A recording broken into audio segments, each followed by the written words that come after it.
Record. Okay, so we're going to say good evening. We're so happy that you're joining us either virtually in real time or watching this recording back. My name is Lakeisha Cook. I'm very proud Executive Director of Virginia Interfaith Center for Public Policy.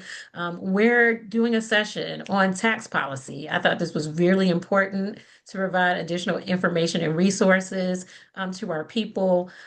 Raising revenue is something that, we should always have top of mind because a lot of things that we fight for have price tags. And so we want to make sure that we're doing our part and putting our voices in as people of faith and people of goodwill to support some of the policies and bills, particularly the ones that are coming up in our next session.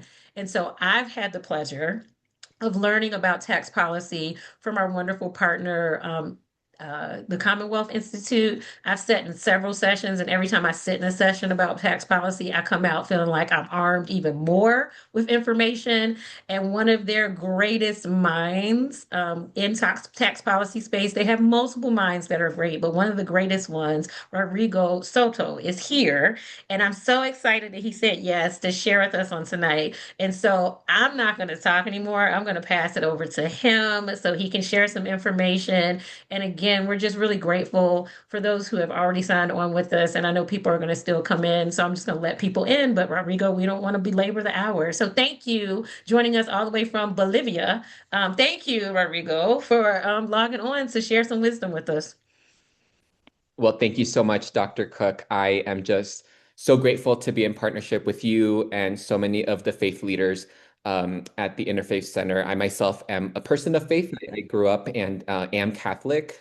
Actually, before today's presentation, I purposely walked by the church where I was baptized because I really wanted to just really center myself in this work, why I do this work, how my faith also informs that work that we do.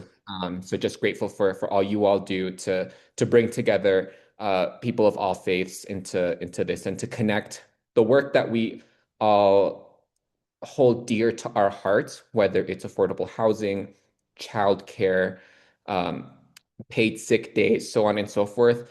At the end of the day, that requires big changes to our tax codes. So I'm going to start with my presentation and sharing some slides that I prepared for everyone today.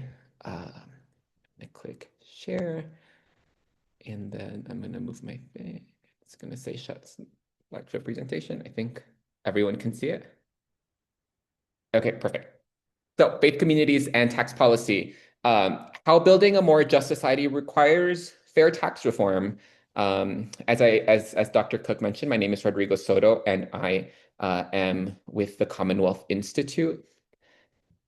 So just an overview of today, we're going to talk about why tax policy. I know that can be a really daunting thing to talk about at times, but I want to really connect the work that you all are doing to tax policy, and then also talk about what we can expect from the 2026 legislative session. And then I'm also happy to answer questions at the end. So why tax policy? I think we've all seen the headlines over the last few years. Each and every year, we're told there's less money for the things that we care about. We could lose funding because federal funds have run out, and there's just not enough state funds to cover what the feds may be giving up. Some budget actions from our current governor may underfund our public schools. We could have had an historic opportunity to invest in things like environmental funding. And I think we've seen the recent headlines that while we've had surpluses over the past few years, that might be ending because of recent federal actions. And you may have heard about some of the most significant ones being the big reconciliation bill this year that made significant cuts to Medicaid and SNAP. So as I mentioned, Virginia is facing very pressing policy challenges in our upcoming two-year budget. As I mentioned earlier, our federal reconciliation bill is going to shift massive costs of Medicaid and SNAP to Virginia. Just to give you some example, currently we're looking at potentially a $700 million hit for the 2029-2030 state budget for SNAP benefits. These are if no action is taken, lawmakers are going to have to make the difficult decision of either having to reduce benefit amounts for people, so less money in food assistance, or kicking more people out of the SNAP program and if they're not able to raise the funds necessary to maintain just the current levels of SNAP funding that we have, because the federal government has decided to shift an increase in administrative cost for SNAP. And then for the first time in SNAP's history, the state will actually be paying a part of the benefit, which historically has been something that the federal government has paid fully.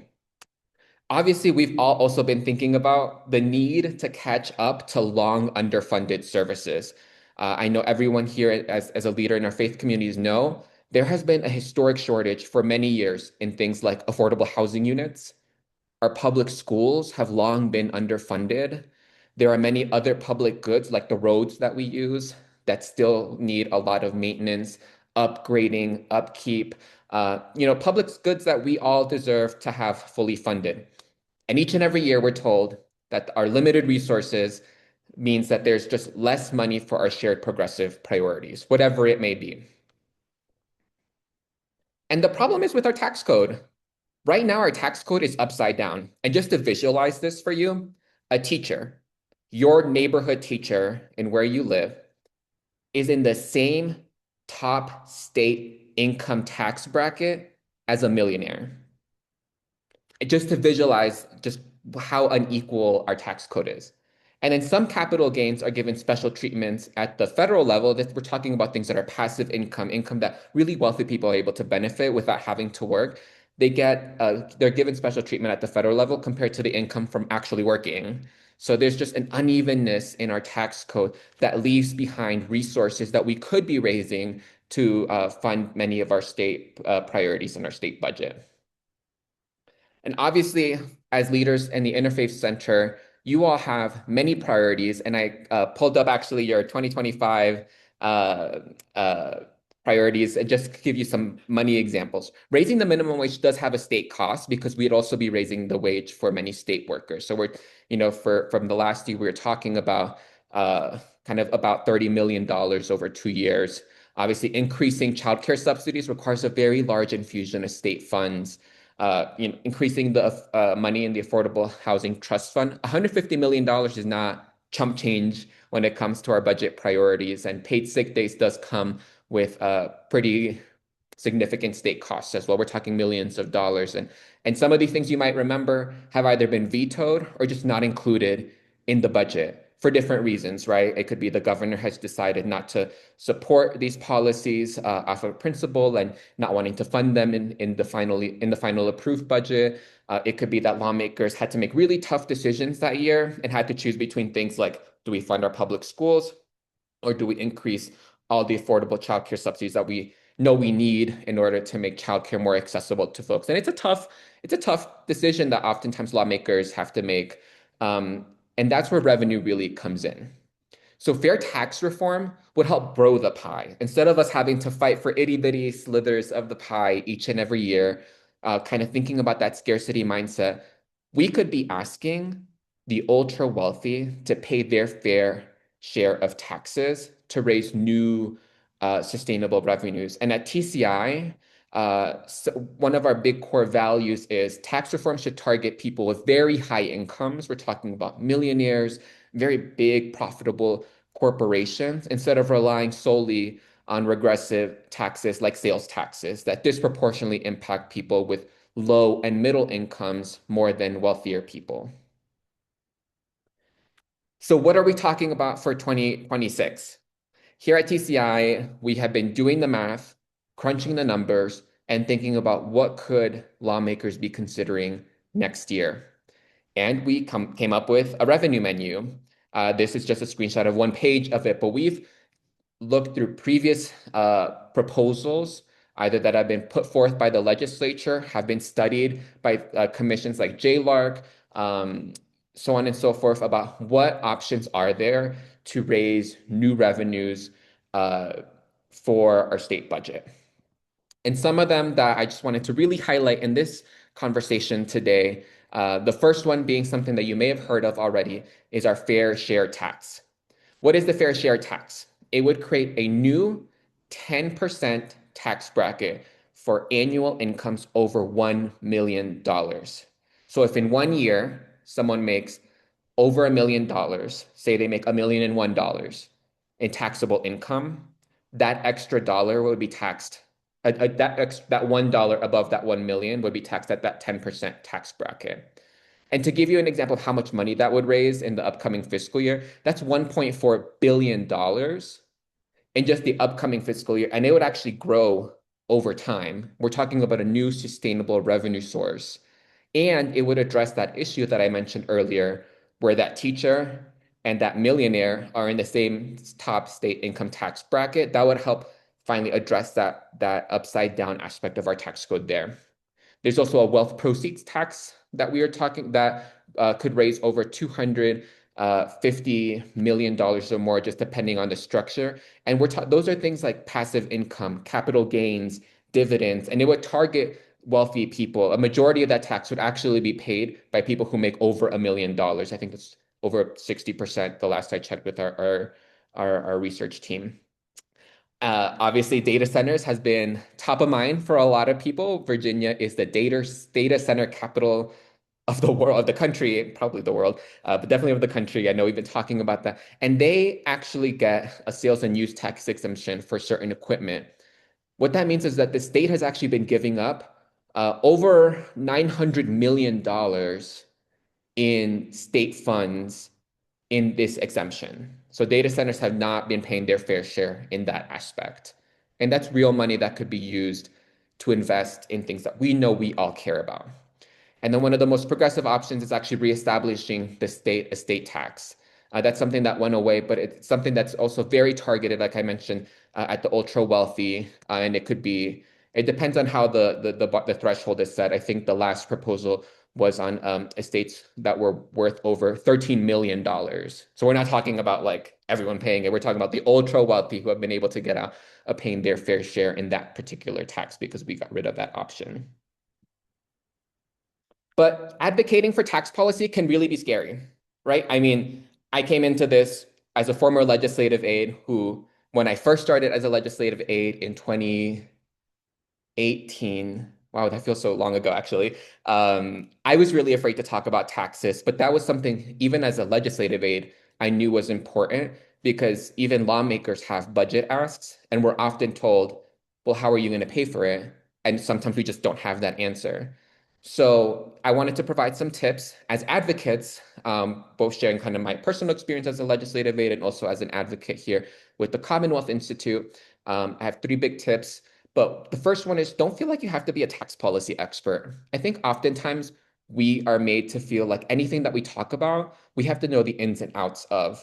I think as advocates, especially at the Interfaith Center, you all are the experts on the needs that you know need to be funded in our communities. You have and constantly been the healthcare experts, the childcare experts, the affordable housing experts, because you're on the ground and you know that need exists. And you know that that need has not been funded for many, many years. So I would recommend focus on the needs that you are fighting for and experts on, and then lawmakers would be willing to raise more taxes if they can point to things like we're raising taxes on the ultra wealthy because we know we need some XYZ more affordable housing units, or we know we need to pay for paid sick days and there's a cost to that. So that's the first thing I would recommend is don't feel like you have to know the ins and outs of a wealth proceeds tax or even the fair share tax of what's included, what's not included, all these things. You can incorporate simple tax and revenue messaging in your meetings with lawmakers. So I know everyone generally has one-pagers for the issues that you care about. 1 to 2 lines at the end of your page, one page is about how you can pay for this, saying paid sick days is important here in Virginia, or funding affordable housing units is important here in Virginia, or increasing the child care slots is important in Virginia. And at the end, which could be paid for through a fair share tax. It's that one line that lawmakers could then point to in their meetings with other lawmakers and say, I'm fighting for this, and I know a way that we could raise the revenues to pay for it. That one line is oftentimes not included in our things because sometimes as advocates, We do ask for a lot of funding, and we should because we're fighting for big, significant investments that we know would make transformative change in our community. But oftentimes we may not include that way to pay for it. And that one line does make a difference for both legislative staff and lawmakers to point to say, this is not just me asking for money at a time when we have limited resources. This is me asking for money when I know that we can raise the pie, increase the pie for all of us.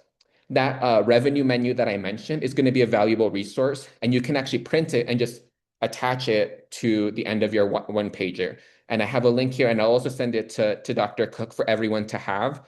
We'll also have copies. So if you ever need a copy, we'll have copies available to everyone at the Interfaith Center and your lobby days and anything so that you could say, you know what? We are asking for a lot of money and we know how we could fund it. And here's a menu of options that you all can consider of how to fund it in ways that are, like I said, fair, targeted, and ask the ultra wealthy to pay their fair share. And as I mentioned in tip one, you don't have to be a policy expert. Thankfully, TCI has those policy experts on hand and ready to join you and work alongside you in community with you. Please lean on us. Our team is ready and able to support you during the 2026 legislative sessions on different tax policies. Things like the wealth proceeds tax, fair share tax, talking about data center tax exemption, sales and use taxes.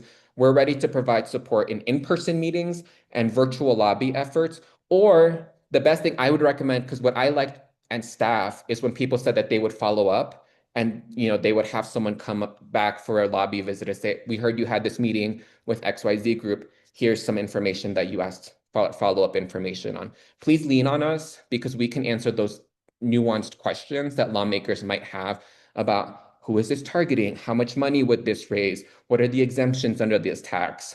We have one of the best, I would say, tax policy experts on hand, Megan Davis. She's our just tax whiz at TCI, who has done a lot of the research and knows the ins and outs of a lot of these tax policies.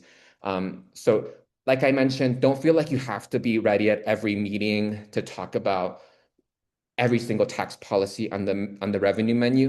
Definitely focus on the needs. If lawmakers or their staff have follow-ups, let us know. Or if you want us to join, we are happy to do so, either pre-session, during session. Please lean on us for that. So with that, I am ready to answer questions, but wanted to say thank you. And here's a link if you feel so inclined to support the work that we're doing here at TCI. I will stop sharing. Where goes the stop share button? There you go. Thank you so much, Rodrigo. Oh my goodness, such great information. I know I have questions, but I want to open it up to other people. Any questions that you all have about the information that was shared? I have a question, Dr. Cook and Rodrigo. Thank you so much for sharing. I think you really are on point from conversations with legislators. Anything we through the Economic Justice Program at the ICPP, we do advocate for all the things that you mentioned. And I've been having conversations with legislators about childcare, early childhood education, and of course, paid sick days. And these are definitely conversations that are top of mind. How do we pay for stuff? So this is super helpful, and I thank you for the suggestions to add that language to our fact sheets. My question, just wondering if you can share more on I like the menu of tax revenue. Um, is it based on individuals and or how does it affect if like a family or a married couple, for example, files taxes jointly? Thank you. Yeah. So we work in partnership with a national group that actually does this thing that's called distributional modeling. Basically, what it says is when we put forward a tax proposal, say like the fair share tax, it splits it up into quintiles, and I'm happy to send this information to you all too. And it breaks it into quintiles of income. So the bottom 20% of people of incomes, the next 20%, the next 20%, the next 20%, and then at the top 20%, I think we break it down even to the top 1%. Um, and we say, and that distributional data shows who would actually pay the tax. So the fair share tax, people who are, who make between like $0 to $1 million a year in taxable income would not be asked to pay that tax. And that's what the data would show. It's a very targeted tax policy. We have distributional data for things like the wealth proceeds tax. A lot of that will also be dependent on the introduced language. Some of it could be set at something like, I can pull up the revenue menu for that, but it could be, exit the piece. It could be targeted at something like individuals who file taxes at the threshold of 200,000 per year and joint file 250,000, or it could go above. Some lawmakers would like it to start at a 500,000 threshold. So we're talking again, like this is a very targeted tax policy, and the language when we talk about it would be whatever the final language would be. We could provide that data, but we definitely point to the fact that $500,000 a year, that's a lot of money we're talking about. And it's not, I can tell you right now, I do not make $500,000 a year. I would not be paying said tax. I think a lot of us here may not, unless someone wants to reveal that they're a very wealthy person here. But like I said, it's a very targeted tax, and few people would actually pay for it. So the other piece that we share, when we first did the analysis of the fair share tax, JLARC, which is the independent research agency, and for the legislature found that 0.4% of all tax filers in the state would pay the fair share tax. Less than 1% of people would pay that. Because oftentimes people, there's a misconception. I'll say one of the biggest misconceptions for those who are like me and based in Northern Virginia may think, well, my home is valued at probably $1 million. Would I be paying that tax? And that's not the case. We're talking about between January 1 to December 30, if you make a taxable income amount of over $1 million, that is not your home value. That is how much you've brought in that 1 year. And then you would be asked to pay your fair share over that $1 million. You could make $1 million in taxable income and you would not be paying that fair share tax. But now if you make $1,001 in taxable income, that $1 would be taxed at a 10% bracket. Obviously, income inequality is so skewed these days that the people that we're talking about make well over that threshold. So again, like I said, that's a very targeted policy. So that's some of the ways that we do that data. And I think if for your messaging, right, you could point to the JLARC number and say, JLARC found that 0.4% of all tax filers would pay this tax. So we're talking like 99% of people, of tax filers in Virginia are not going to have a tax raise. They are not going to see an increase in their taxes, whether your house is worth $600,000, $1 million. Like the Nova people, I know some of us can get really nervous about that, but like I said, the housing piece is not just how much my house is worth. Am I going to pay that because it's worth a lot? That's one of the, I think, biggest misconceptions. I think things like retirement accounts also, like we want to, show people that that's not part of that tax. Now, if you take out $1 million, and I don't know who has over $1 million in their retirement accounts right now in 1 year to use in 1 year. So those are just things to kind of think about for that. But like I shared, the big number is instead of having to know the ins and outs of that, it's pointing to that JLARC number and say it's a very targeted tax policy. 99% of people are not going to be paying this. We're asking the ultra wealth, the people who are in the mansions, who are raking in the big bucks every single year. We're asking them to pay their fair share. I Thank you think so Jessica was much. next. Mhm. Yeah, I just trying to think down, knowing, having worked with various legislators, I know we've got a conservative bunch who may be, I want to know what are the arguments that people will raise against your recommendations, and what are the um, approaches you use to address those arguments. For example, I can easily imagine there would be legislators who say, "Oh, but we need those very rich people to make proper investments and grow the economy of Virginia, and we have a good reputation compared to other states, and we don't want to wreck that. We don't want to touch that.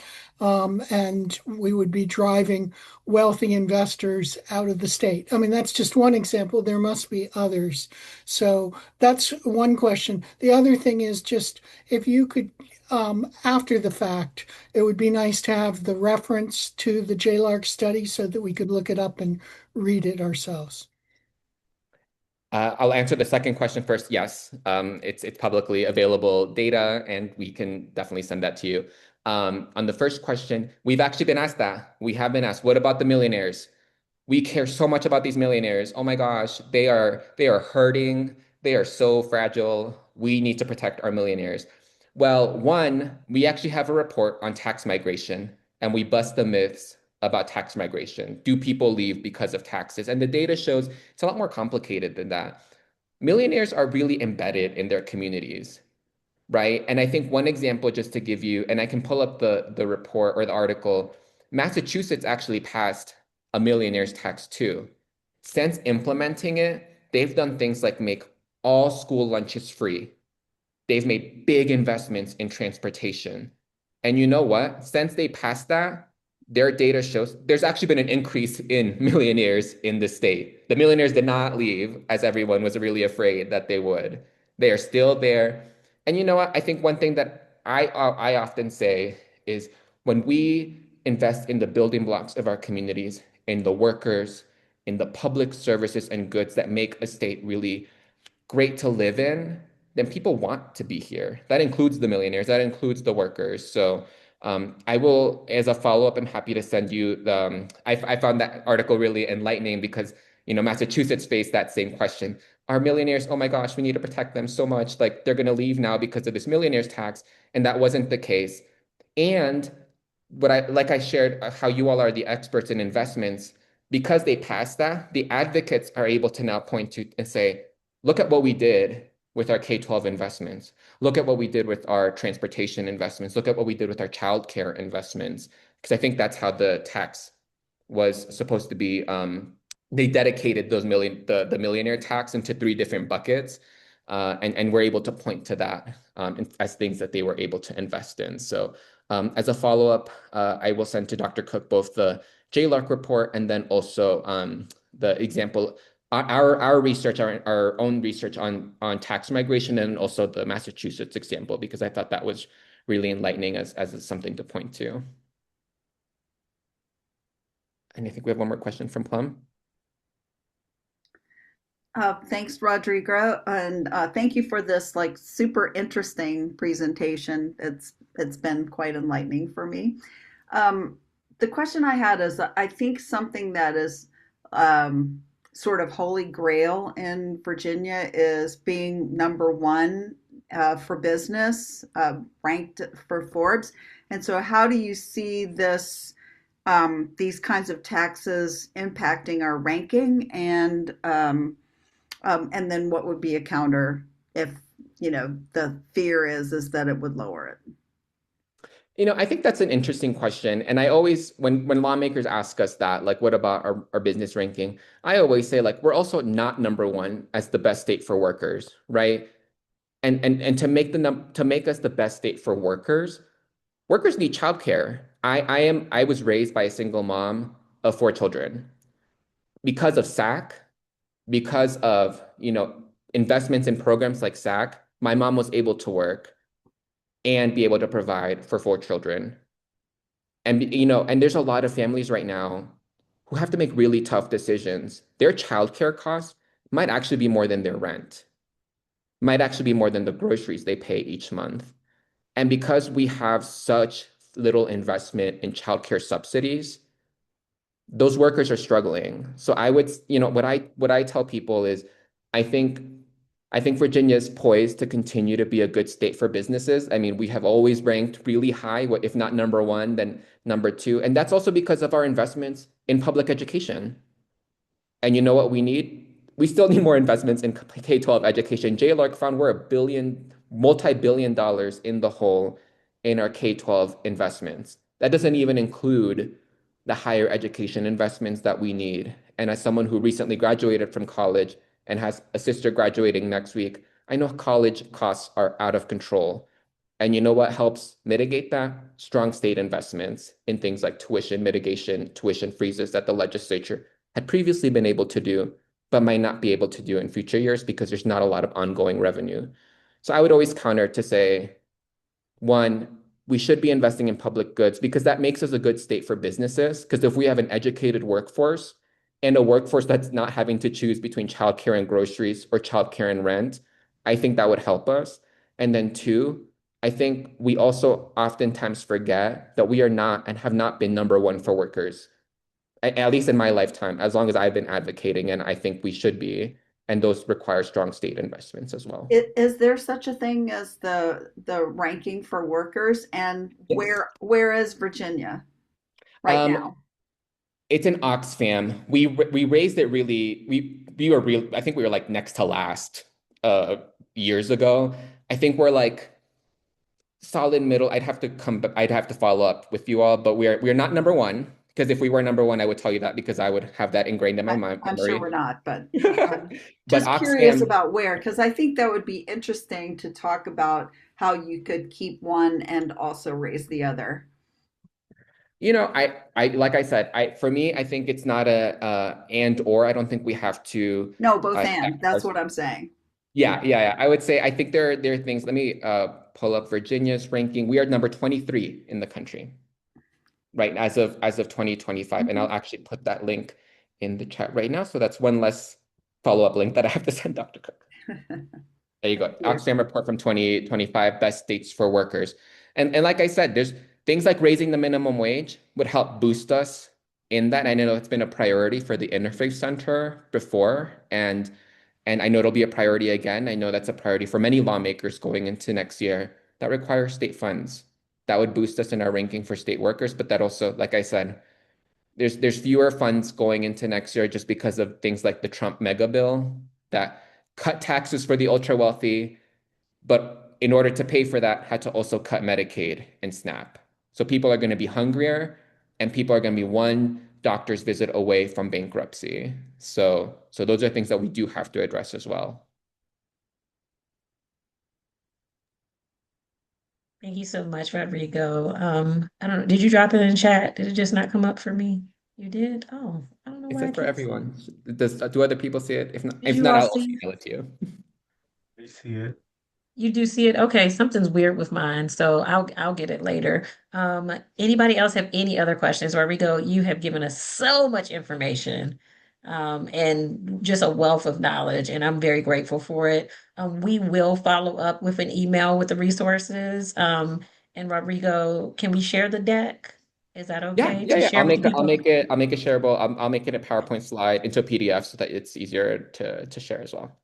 Okay, so we'll follow up possibly tomorrow with this information. I probably am not gonna be able to get it out tonight, but I promise tomorrow you all will well, you'll have it by the end of the week because I want to give Rodrigo time to get it to us too. And again, he was so gracious to log in and do this presentation from Bolivia, and I'm just very grateful for him being willing to do that.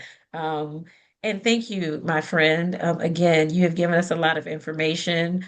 Jessica, I see your physical hand. Did you raise your hand?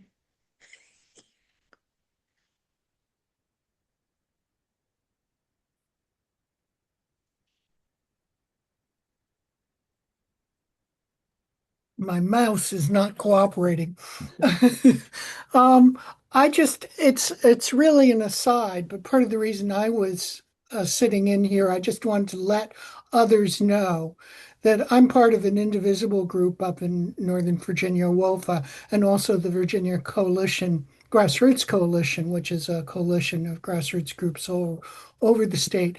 And we are hosting a session next Tuesday with Freddie Mejia, Rodrigo's colleague, who's going to train us on a slightly different topic, still the budget, but we want to understand the process of the budget formation during the state legislative sessions and where the points of influence might be and how we might influence it directly with the appropriations members of the appropriations committee.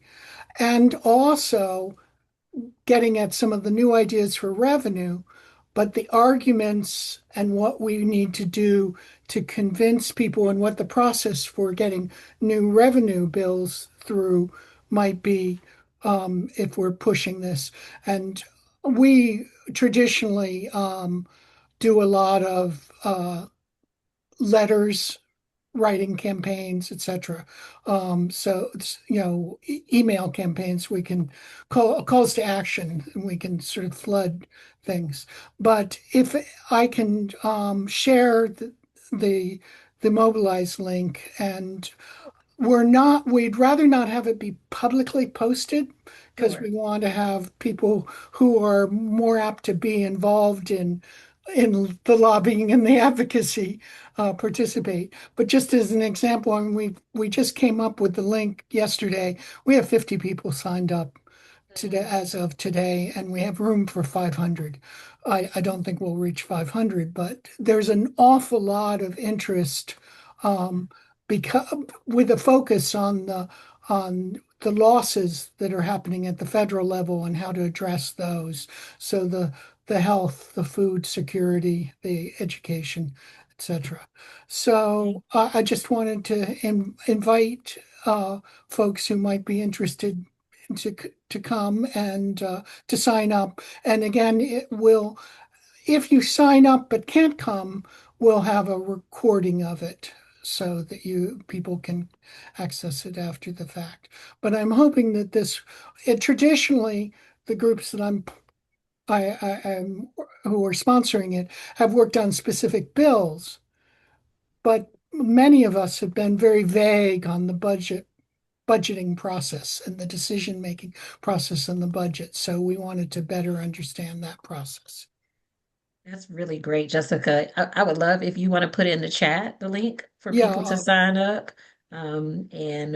uh, I may sign up myself. I would love to hear Freddie talk about the budget. Again, the Commonwealth Institute is one of our valued partners. And so we just lean into them. They're our think tank, and they always have a wealth of resources to share. So I think that's a great session to do. I'm so glad you all are leading that effort, and that recording will be accessible for people after the fact, because we do need more community voices in the budgeting process. That's where you often don't hear it and see it. And particularly in times like this, we need to make sure we're in the rooms and really understanding what the process consists of and where we can bring our voices in. So thank you for sharing that in the chat. Okay, well, I think we're going to go ahead. We're going to wrap up. I know Jessica's putting that information in the I'm chat. trying to find it. It It's take me. okay. I'm not quick at this. It's okay. It's all right. You take your time. And if it happens to not go into the chat before we get off, I'll include it on the email that I send Okay, out. Okay. So that you have access.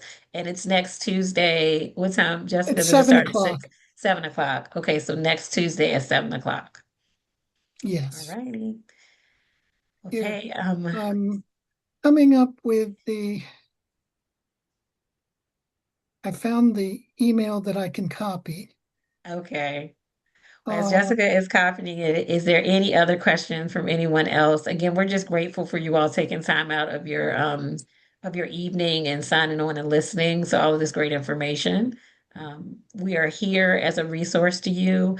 I am going to reach out to Rodrigo. He's kind of getting put on the spot with this reach out, but I'm gonna reach out after and see if we can create a one pager about fair share that will give some really clear talking points that you can use as a reference when you're talking to legislators, because we normally do one pagers for all of our bills. And again, this is so very important.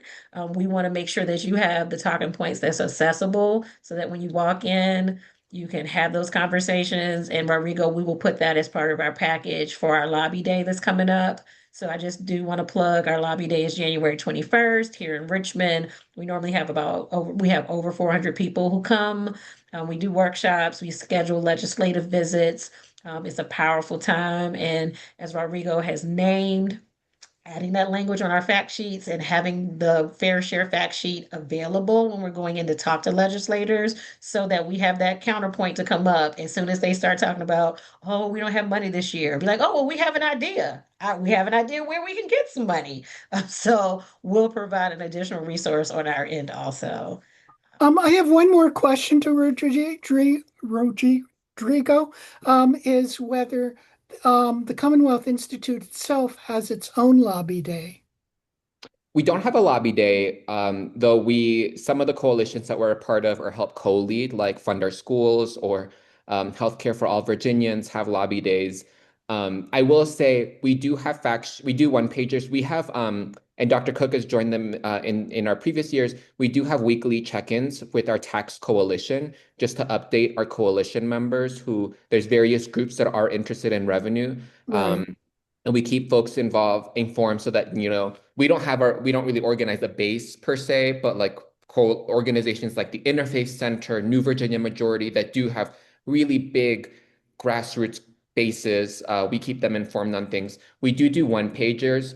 Right now, we're in the process of updating ours for things like fair share, wealth proceeds tax, so on and so forth. The one thing is some lawmakers like to have to announce that they will be our champions closer to the legislative session. As Dr. Cook probably knows, some of them are like, just give me a second. I want to roll it out in my own time. I can say we confirm the one person who has long been our fair share champion in the Senate. She is a rock star. She is one of my favorite people in the world. Senator Mamie Locke will be carrying our fair share budget amendment again, and she's willing and ready to fight for fair share, she said. That is the one public one I'm allowed to share at the moment. We will have other champions. Our one pagers will include things like fair share is this budget amendment that lawmakers should be supporting, and then the talking points. So there will be things that when you do hand it to legislative aides, as a former legislative aide, I know it's important for me to know what the policy proposal is, who's championing it, and where I can find it in our tracking system. So we will update those as lawmakers are saying, yes, now you can tell people, you can tell your coalition members, you can tell the public that I'm going to be your person for that this year. So we do and look. you do have a tracking system that we could actually piggyback onto, so Yep, that yep. we can We thank will do things legislators, like, etc. yeah, we'll have a who's championing it, what committees it'll go to, and tax policy has to go through a Senate Finance and Appropriations in the Senate, and then in the House it has to go through first the finance and then the appropriations process, and then the appropriations they split those committee works up. Freddie will Right. actually share a lot of that in the how the budget works. I could talk about the budget for probably an hour and a half more. I will not do that because I think you all deserve to have the rest of your evenings to yourselves. But maybe that could be a tax 201 at some point about where tax policy is in the budget process or something. Right. And I will say, Jessica, for the bill tracker, we will make sure the fair share is on our bill tracker too. So, and it's like updated every day. So you'll be able to like click on and see if it's moved out of committee, where it's going. Is it going to the floor? If we need you to take some action on it, you'll be able to see that in real time. So, and we're Right. probably And not the members of our organization. coalition have already had conversations with Vivian Watts, who also knows a lot about the history of tax policy. And we just had a session with Barbara Favola, who's my senator. So, Yeah, Love Delegate Senator Watts Favola. is a big champion for tax reform. She has been a longtime tax expert. We work very closely with her. And she, I think, came out on the record in a news article like a week or two ago saying she does support fair share. So we are building support, right? And it's those individual. I know. Interfaith. What I loved when I used to be a legislative aide is you all do really great work around meeting with legislators before session. I used to schedule them for Delegate Tran when Interfaith Center was like, we have 6 constituents who need to meet with you before. So I will say, as a former LA, I do appreciate the work that you all do. We will keep you updated on as you're having those conversations, and I'll follow up with some of the things that we talked about here in an email to you all. Okay, sounds good. Rodrigo, again, thank you for your time. And thank you again for all of you who took the time to hang out with us tonight and learn a little bit more about tax policy. So we'll follow up with an email soon that has the resources, and we invite you to stay connected to both of our organizations. So thank you again, and I hope thank everyone has you. a Thank wonderful you. Thank you evening. so You're You much. welcome. too. All Bye. righty.